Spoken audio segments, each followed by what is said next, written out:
ያከበረን አክብረን የመረጠንን ሰርተንለት የምናልፍ ከሆነ ሁላችንም አሸናፊ እንሆናለን። ጠቅላይ ሚኒስትር አብይ አህመድም ግንቦት 24 2018 ዓ.ም ጠቅላይ ሚኒስትር አብይ አህመድ በሰባተኛው ጠቅላላ ምርጫ በትውልድ ቀያቸው በሻሺ ድምጽ ሰጥተዋል።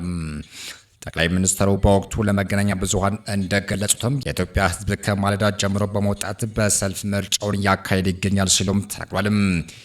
የሚያሻው ለመምረጥ መካሪ እንደማያስፈልገው ማሳያ ሆኗል ሲሉም ተናግሯል።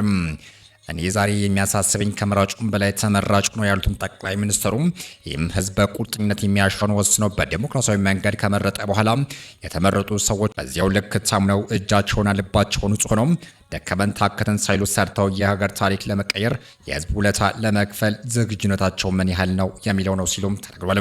በምርጫው ሂደትም ያሸነፈ በታማኝነት ማገልገል፣ የተሸነፈው ደግሞ ውጤቱን በጸጋ ሊቀበል እንደሚገባም አሳስቧል።